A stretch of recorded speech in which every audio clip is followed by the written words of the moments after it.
Hello, everyone, and welcome to another MSP event. If you're new here, welcome. We're super excited to get started. And we have the lovely Michelle Vanzana here for this awesome masterclass. But we will let folks trickle in before we begin. I love to start things off with a fun little icebreaker.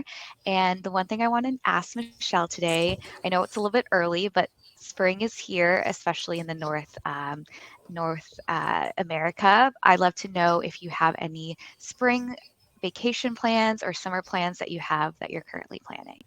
Well, I actually just got back from a cruise, Angelica. So Oh, I live in Florida, and it's pretty much warm all year round here. So unlike those in the Northeast, I get to enjoy this weather all year round. So cruising is kind of my thing, and I just took one to the Caribbean. So oh, thanks the for asking. Caribbean. Very nice. Yeah, Was it a 3-day cruise or a 5-day it was cruise? a long one. Yeah, it was a long one. It was a couple of weeks. Nice. I absolutely love cruises. I've been to a few cruises back in the day with my family, and I think I'm a 3-day cruise person at most. I definitely did a long one Hmm. before, and I get seasick and I also get quite isolated in the sea. I know some Oh, people love yikes. that, Yeah, but my sweet spot is definitely a 3-day cruise. yeah. And I love the all-inclusive food and all the different activities and also the shows and entertainment that they have in the cruise. Was there one that you really enjoyed on the cruise entertainment wise? I probably watched more of the shows than I've ever watched before. And surprisingly, there was this juggler that was on there that was really entertaining. And I thought, why on earth would I want to see a juggler? That just doesn't sound very exciting. It was one of the best shows. Of Oh, course, other than the amazing. comedy. Yeah, that was really cool. I was Oh, good. surprised. Glad to hear. Well, that sounds great. And I'm glad that you came back from a much deserved vacation. You looked Thank very you. tanned and amazing. Well, Thank you. thank you everyone for joining. We're going to get started here. Today's topic is debunking the myth of the one perfect sales methodology. Before we begin, I'm going to say a few words about MSP. And for those of you who are not familiar, hello, my name is Angelica. I'm one of the community event managers at Modern Sales Pros, and we are the world's largest and highest quality community for those in sales management, sales leadership, sales and revenue operations, and enablement, aka our modern sales pros. Our mission is to create an environment for our members to answer questions they struggle to solve on their own, and we help them to see around corners they may not know about. We do this through live sessions like the one you're at today. We also have an online robust forum, and we're back with our quarterly summits. So stay tuned for next month. We have our April Revenue Excellence Summit coming your way.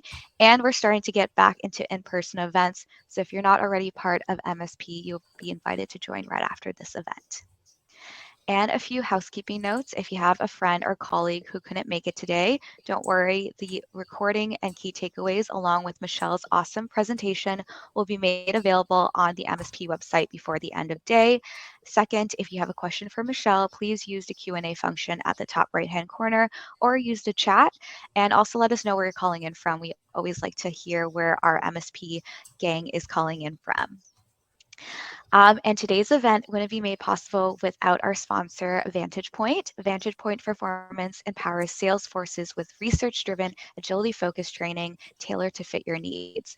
VantagePoint is the only company qualified to provide sales agility training because they're the only company that has done the research. And we'll hear more about that later today with Michelle. I'm going to drop the link here to learn more about VantagePoint. Be sure to check them out. Now, enough about me. I'm going to pass it off to Michelle to say a few words about herself, and then I'll come back for wrap up. Michelle, take it Thanks so away. much. Thanks so much, Angelica. So I'm going to go ahead and share my screen now. So Angelica, if you could stop sharing. Yeah, I'll go ahead and let's see. I'll share my screen. And I'm going to actually run people through a presentation today. And I'm going to talk about this idea of debunking the myth of the one perfect sales methodology. And I say it's a myth because not only does VantagePoint research support that it's a myth, there's lots of other research that actually supports it as well. So I'm going to be sharing some of VantagePoint's research with you. I'm going to be sharing some research from industry analysts, as well as actually from some other thought leaders in our sales enablement space. So I'm the Chief Strategy Officer and co-founder for VantagePoint, and I'm going to be sharing with you a couple of key points today. We're going to talk a little bit more about how buyers are evolving. We're going to talk a little bit about standardized sales enablement efforts and why they fail. We'll also talk about the buying journey and why the buying journey is a really core element of how sales forces can maintain an agile approach in this really rapidly changing marketplace. So let's get on with our first topic. Buyers are evolving, but how and why are they evolving? Now, what's interesting is that our personal buying patterns are really influencing our B2B buying habits. So if you take a look on my Amazon feed, you'll see that I play board games, I love escargot, and I play poker, and I buy poker chips. So when I go on Amazon, they know these things, and they feed me things that I like. And then, of course, if I go on Facebook, I get cosmetic ads for my favorite cosmetics. They know I'm a keto gal, so I get information about keto. And these personal buying habits and patterns actually shape our B2B buying behaviors because we get really used to getting personal feeds and personal experiences and personal ads. And at the same time that we're used to this personalization, buyers are more discriminating than they've ever been, right? They're very selective, very picky, and they're not available. There's a lot of research that shows that most of the time sellers don't engage with buyers until quite late in their buying process. And even though they're more discriminating and less available, they really want everything that we do as sellers to be extremely buyer focused and tailored toward the individual buyer. So what do buyers want from us as sellers in this sort of new age of personalized buying? Well, one of the things that we know is they want information, and they get a lot of that information without us. They go to our website, they read industry analyst reports, they go to different industry publications. And Forrester has actually found that 67% of the buying journey that buyers go through is actually done digitally. So lots of companies are really amping up their digital footprint and feeding buyers information through their websites in ways that heretofore they hadn't done. Now you'll notice a little 1 here at the bottom of this fact. And these little numbers are actually endnotes. So when you get this copy of this presentation from MSP, the last page of this presentation, it contains all of the sources that I use throughout this presentation. So they're going to be readily available for you. So 67% of the buying journey is done digitally before they even interact with a salesperson. There's some other things at play here as well. Buyers want information, but Gartner research shows that they get too much information. Buyers are overwhelmed by the sheer quality of information, and they say that it's actually quite high quality. So there's a lot of it, and it's very high quality. So why could that possibly be a problem? Well, lots of it is conflicting. 44% of the respondents in one of Gartner's more recent studies say that this high quality information conflicts, and it confuses buyers. They don't really know what to do with the information. How do they reconcile it? And this abundance of high quality information that also often conflicts, it has impacts on the buyer. It makes it difficult for buyers to make trade-offs, right, between competing alternatives, because one firm will say that they have research and here's what their research shows and here's the evidence. And another firm will say, we've got research, here's what our research shows, and we have evidence, but they don't really align, they conflict. And this also has negative impacts on sellers. And what Gartner's found that it reduces the chance of a seller making a high quality sale by about 66%. I mean, that's an ouch for sellers, right? So all of these things are happening within the marketplace, within buying preferences and buying patterns that are not only making it hard for buyers, but they're making it hard for sellers.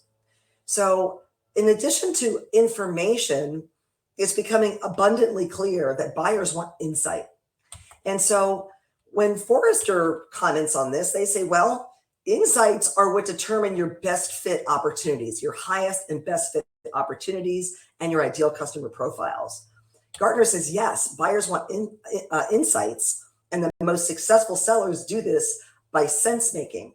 And when Gartner talks about sense making, they're talking about sellers that not only understand their own solutions and how they fit customer needs, they understand competing solutions and how they differ. And they also look across the industry from the buyer's point of view to determine what is the realm of information that my buyers are typically using to make the kinds of decisions about my solutions. And then how can I step into their shoes and help them sort through that vast array of information to pare it down to what matters most. And this is where I'm going to bring in another thought leader in the industry. I don't typically do this, But I've been made aware of some really interesting research conducted by this gentleman. His name is Richard Barkey, and he's the CEO of a company called Imparta. They're also in the sales enablement space. And what Richard found is that, looking across a vast amount of information about seller competencies, he said, sellers need to provide insights, but that's not all. There's actually 3 dimensions that today's modern sellers use to create these personalized buying experiences. One of them is insight. You have to provide relevant insight, but you have to provide that insight in a way that influences the buyer and shapes the way they make that buying decision. And if you can provide insight in a way that helps influence the buyer's thinking, it leads to heightened levels of trust from the buyer. And he calls this sort of 3D approach. And so you see there's a lot of research out there that shows buyers definitely want information, but not just information, they want insights. So the name of this webinar was Debunking the Myth of the One Perfect Sales Methodology. And so right now, we're going to shift our focus to this idea that standardized sales enablement efforts often fall short. And when we say standardized sales enablement efforts, we're really talking about methodologies that purport that their one-size-fits-all methodology really can fit any circumstance. So let's take a look at what the industry experts have to say about this. So organizations want standardization, right? They want consistency across their sales force, but there's some things at play within the sales force and within the way buyers buy today that make that standardization a little bit risky. And so when you take a look at what Forrester's saying about this, they feel pretty strongly that organizations should stop building functionally siloed plans designed to advance a selling process, but instead orient those plans to buying processes and buying behavior. And they also found that high-performing sellers are the least likely to prefer a standardized methodology. And in a few minutes, we're going to share some VantagePoint research that shares with you why that's problematic. Gartner also weighs in on this, and they say that in their one of their most recent CSO and sales leader conferences that they do yearly, one of their presentations said that no one size fits all works in today's marketplace. It just doesn't work. In addition, these one size fits all compliance driven organizational initiatives typically result in 20% fewer sellers at quota. So although we want standardization, if we standardize the wrong things, it can have pretty negative consequences. So let's take a look at a little bit more research. We're going to start by looking at some research that was conducted by the Florida State University Sales Institute. And this first research study, I'm going to talk about these middle 3 studies right here. The first study they conducted was to determine, is there a best sales methodology out there? And if so, what is it? Is it a consultative methodology? Is it Challenger? What is it? And so the Florida State University has a research consortium that is comprised of 40 global companies, and leaders from those companies are part of this consortium. They meet yearly to discuss what's the most interesting upcoming research topic for the following year. And in 2012, this is when Challenger sort of, hit the bookshelves and started making a splash. Their big question was, is Challenger really a thing? Is it really a methodology? And if it is it the best methodology? And so what the FSU team set out to do was to replicate the Challenger research that went into the Challenger methodology. And what they found is, yes, high-performing sellers are significantly more likely than average and low performers to identify themselves as Challenger sellers. But they were also just as likely to identify themselves as consultative sellers. So that was kind of interesting. And then they actually took a look at, do sellers within an organization, this was part of the same study, do sellers within the in any sales organization adhere to one standardized methodology, or do they use a variety of different methodologies? And what they found is that sellers use 4 primary patterns of behavior. We'll talk about those in just a few minutes, not one. So there wasn't one best methodology. In fact, none of the ones that they uncovered was successful more than 25 to 30% of the time. So one size doesn't fit all, and all the methodologies that are out there are good, but they're not always appropriate for the situation that you're facing. So the next study they did was they said, well, if there's these multiple sales strategies, how does that relate to the buying situation that sellers face? And do high performers adapt more readily than average and low performers? And they found that, yes, they actually do. And I'll talk about that in a moment. And those adapting behaviors actually lead to higher win rates. So the research conclusions that the Florida State University's Sales Institute came up with, that VantagePoint also validated, was that each seller within any sales force typically faces between 4 and 6 unique buying situations. And those buying situations are made up of a variety of buying factors. We'll talk about those in just a little bit. In addition, sellers display 4 different patterns of selling behavior, not one. And what was really interesting is that the highest performing sellers adapt and select different strategies based on the situation they're facing. So if they have 4 different strategies, they might actually select each of these 4 different behaviors, these sets of behaviors: consultative, disruptive, financial, and competitive.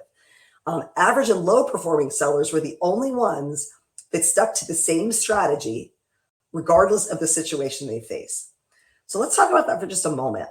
If average and low performing sellers are the only ones that consistently use a single sales methodology, even though there's multiple patterns of selling out there, when you train your sellers on a single methodology, what you're basically doing is training them to be average.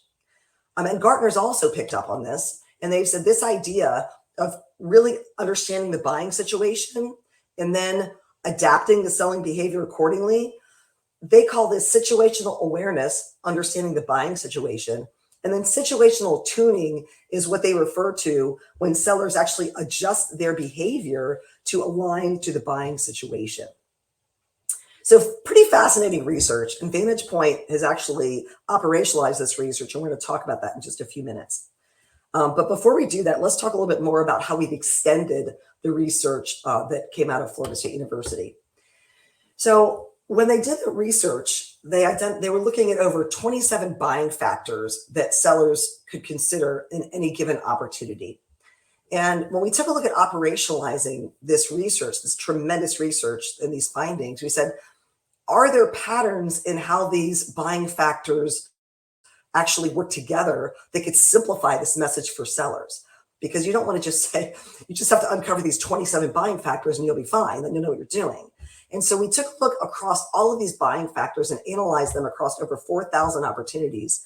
And what we found was that although there are many, many different buying factors that define each buying situation or each buying opportunity, those factors actually fall into 5 patterns or categories of buying factors. And those categories are problem awareness, competitive landscape, customer dynamics, buying stage, and solution definition.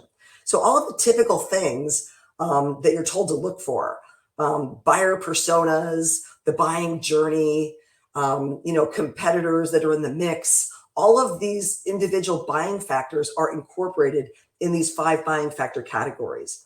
And what that allowed us to do was it allowed us to create an approach to sales agility that allowed sellers to have a more simple framework for being able to assess buying situations and use that information to make better decisions about how to select which approach they should use. So the ultimate decision-making framework that we came up with for situational sales agility incorporated an assessment component where sellers assess and make sense of these buying factors, these 5 categories, and then they make sense of the buying situation that they're facing. And they use that buying situation that they've assessed to determine, of these 4 different patterns of selling behavior or 4 sales strategies, which one is the best fit for the buying situation I'm currently facing. And then they can execute the individual tactics within that strategy and then pay attention to buyer reactions and always get additional feedback. So this decision-making framework of assessing, choosing, and executing, it's an ongoing framework. It's not a one-time thing. And as sellers pursue given opportunities through the buyer's journey, they're continually assessing, they're continually choosing, and they're continually executing. And we say that there's these 4 patterns, but the most effective sellers pull tactics from each of these patterns as needed based on the needs of the opportunity they're facing. So there's a lot going on here, but we feel like we've simplified this in a way that sellers can then make better decisions, choose better approaches, execute those approaches effectively, and continue to stay tuned and provide that situational tuning that Gartner talks about. So agility matters. One size fits all is not the way to do things these days. There's been a lot of research that shows that's really not effective. And we know that buying journeys matter. There's a lot of research on buying journeys, not just VantagePoint research, but lots of research around these buying journeys.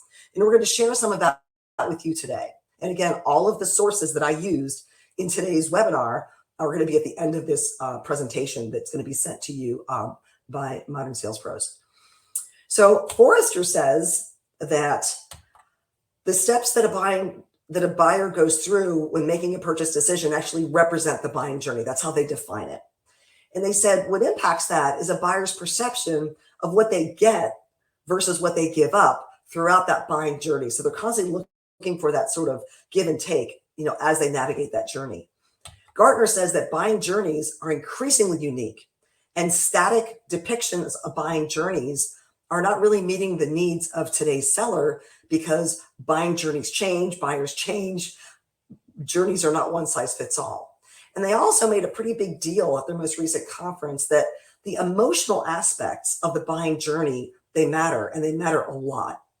And the most successful sellers are not just agile, they also are much more empathetic than perhaps in days of old because they understand and appreciate the complexity with which today's buyers approach that buying task. Then we're going to harken back to our friend Richard Barkey at Imparta.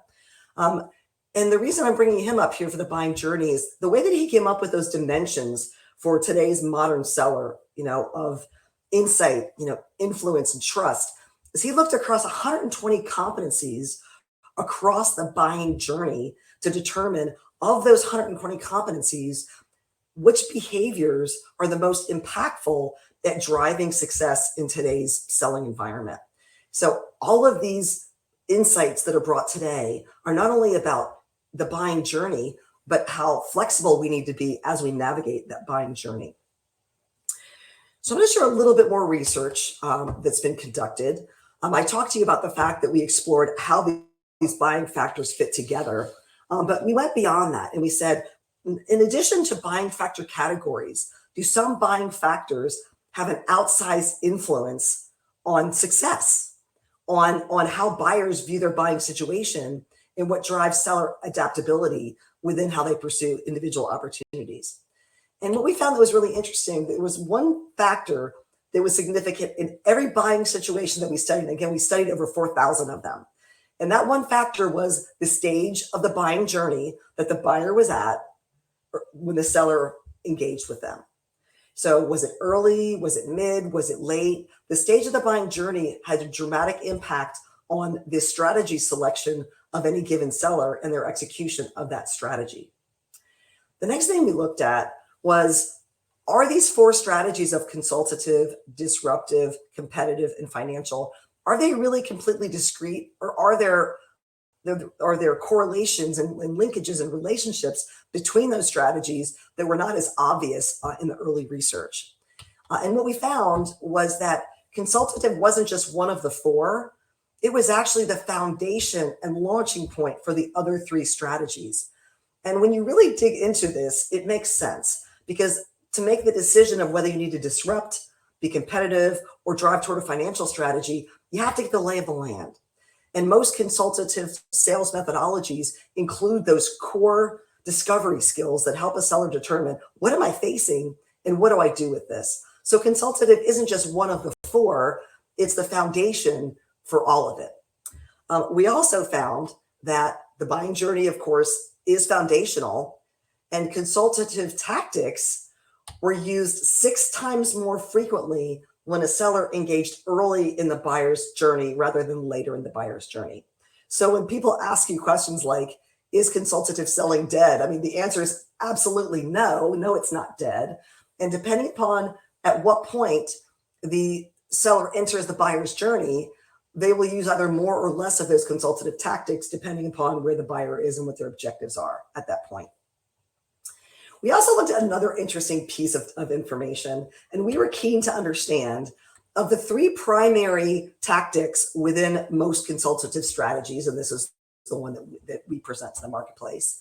Uncover needs, present solution, and obtain commitment. Of these three tactics, which of these is most highly correlated with wins? And our hypothesis, quite frankly, was that uncovering needs was going to be the primary driver of higher win rates. But we were wrong. And what we found is that obtaining commitment was by far the most powerful predictor of wins. And it wasn't just obtaining commitment, the ultimate commitment, it was obtaining incremental commitments across that buyer's journey. And when you think about it, it really makes sense. Now, it doesn't mean you don't have to uncover needs. It doesn't mean you don't have to present solutions, right? And if you do those things effectively, you're much more likely to obtain incremental commitments along that selling process and along that buyer's journey. So our conclusions here were that buying stage really is foundational. And consultative selling is also foundational. And it's really the pivot point that drives the other three strategies. And so it really formed this skill set of foundational agility, which you'll see in most consultative selling methodologies, of assessing where that buyer is within that buying process or that buying journey, using that information to be able to choose the right approach that aligns to that buyer's stage within their buying journey, and then plan out that interaction, and then execute individual conversations with buyers that are relevant to that stage within the buying journey. And of course, always getting feedback and monitoring buyers' reactions. So we know that we have multiple levels of agility at play within the sales force, and that sellers that are going to be effective with agility really require the skill set of agility. But in addition to the skill set, they really require a mindset. And that mindset is really important.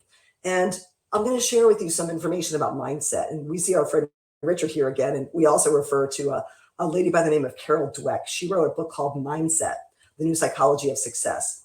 And in Mindset, Dr. Dweck makes a difference. She makes a contrast between a growth mindset and a fixed mindset. In the growth mindset, people with a growth mindset feel like they can always learn new things. They can always change and grow. They never really know all they need to know. And that failure is really just an opportunity to get better at something. Whereas people with a fixed mindset feel like, well, I'm about as, I am who I am. This is the way I was born. I have a limited set of abilities, and, I can't really improve that much more. And what she found is that although we tend to lean toward one or the other naturally, we can actually learn to have a growth mindset. So when we teach sales agility to our customers, we really lean into that growth mindset, because when you're behaving in a way that is agile, you're constantly challenging assumptions, looking for new ways of doing things, not jumping to conclusions. And that really requires a growth mindset. And I bring up Richard Barkey again, because when he did this research this was really actually a very interesting study. He gathered all this data from their client base around competencies and performance. And he looked for outliers. And the way that he described this to me is he said, Michelle, we looked to see people that really had high competencies who weren't performing as well as they should. And then we also looked at people that had lower competencies and were performing far better than they should have. And we really looked inside of this to find out what's causing these people that don't have the highest level of competency to be able to perform at higher levels than we would anticipate. And he called this the 3D mindset. And he said, it's really three things. It's responsibility. Do I believe that I'm impacting what happens in my selling cycles? And he uses this idea from behavioral psychology called locus of control, which means, do I believe control resides inside of me and that I can make my own decisions and impact my outcomes? Or do I believe it's really more about what happens in the world and more tied up with fate? And the people that are the most agile and the most successful really have that internal locus of control, and they believe that they can impact the outcomes that they pursue.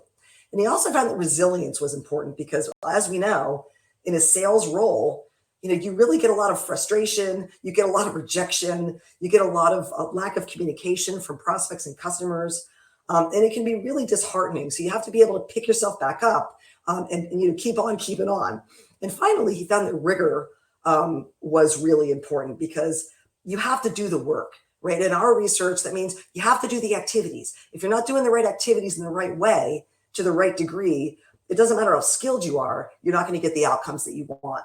So these two overall mindsets really align with our idea of sales agility and what it takes to be agile and execute in ways that are agile. And I'm just going to refer you back to this idea of 3 levels of sales agility. And today we really only talked about 2. We talked about situational sales agility, which is really about understanding that different buying opportunities represent different fundamental buying situations. And sellers can understand those buying situations, pivot between 4 different selling strategies, execute those tactics, and then monitor and adjust as needed.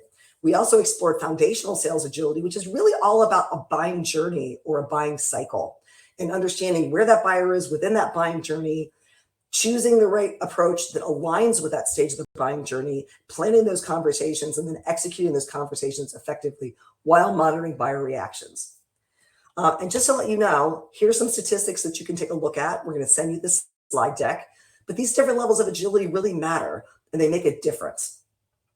So what are some key takeaways from the time that we had together today? What you can do is you can go ahead and pull down our white paper from our website, the bottom line on sales agility. You can also pre-order the sales agility code. But our key takeaways are that personal buying experiences pretty dramatically shape B2B buying behaviors. And we see that by buyers expecting a high level of personalization, even though we don't have as much access to them as we used to have. And buyers want insights, not just information. They want insights in a way that helps simplify their situation and help influence the way they approach their buying process. And all of that together really does build trust. We know that standardized one-size-fits-all approaches fail because they hem in sellers in ways that don't allow them to respond effectively to differing buying situations. So agility wins. The buying journey is fluid. It's important and it's foundational to all levels of agility. Consultative selling is foundational to other sales strategies. And we also said that agility is both a skill set and a mindset. You have to approach agility knowing that you'll never know all there is to know, being willing to suspend judgment and look at things perhaps in ways that you heretofore haven't looked at. So some actions that you can take. You can pre-order the sales agility code. It's available now on Amazon as well as on other sites. You can download our training solutions. You can visit our website. And if you visit our website, you can also download the first 2 chapters of our new book. Again, it'll be out in May. So what I'd like to do, Angelica, is I'd like to stop sharing my screen here. And I'd like to see if we have any questions from our audience members. So has anything come up in the chat? Let me know. It doesn't look like anyone asked a question. Mark Johnson had made some comments. He had mentioned thought 3D mindset was demo, dinner, and discount. Nope, need some other things. Yes. It looks like Eric Law had asked to do a video Q&A. I'm not sure if that was a mistake. I know some folks accidentally pressed that. We're going to approve it, Eric. So just be ready. You might be shown on camera. You can also turn off the camera if you're not comfortable. But I'm going to approve you, and then you can ask your question on stage. Perfect. All right. I won't run away from the video. Don't worry. First of all, great presentation. Thank you for that. Thanks, Eric. Fellow South Florida man here as well. So I guess it's more of a comment. I just wanted to get your opinion on this. Sure. And your title caught my attention. That's why I signed up for this, because I share the same belief, maybe for a different reason. I didn't thought about all the elements that you described, but it was more, trying to drive salespeople into like a very standardized process is like herding cats. Mm-hmm. Right. And sometimes better to kind of cut your losses and say, let's build some pillars and things that you can do. You should be doing during the sales cycle, but every space in between, you can be making your own decisions. Right. This takes it to a bit of a different level. Right. And I think the key then is to say, here's a kind of a menu of options that you can be doing that will enable you around, but you can make the choice as a salesperson. I think you kind of allow salespeople to feel they're controlling their own destiny, but you are giving them some process that that works. Well, that's right, Eric. I mean, I completely agree with that, because people have to have sort of a core set of skills. And our research has revealed that consultative selling approach is really the core set of skills. That's sort of the ticket to the dance. If you don't have core selling skills, core consultative selling skills, you're going to have a hard time succeeding in a B2B environment, right? But even those core consultative selling skills, they're not all going to work the same way in every situation, right? Because buyers are at different stages of their journey. You have to adapt your approach to where they are. And we know that buyer behavior is very fluid now, and different buying groups have different buying journeys. So I like to think of it as consultative selling is sort of the core skills. And then when you take a look at these 4 strategies, it's really it's a tool belt. We got 12 different tactics in that tool belt.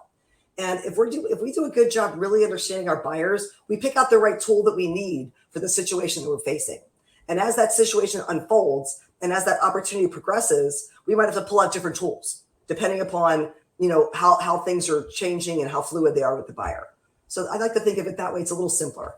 Yeah, you can extend this to marketing as well. I think you implied through what you were saying that we build content based on our sales process versus buying journey, right? I think marketing or messaging that comes out that kind of pulls people responds to their stage in the buying journey is going to be much more effective. Right. As a matter of fact, what we often do, Eric, to that point, is when we launch the sales agility code with a client organization, we invite marketing folks to come in and participate in these sessions.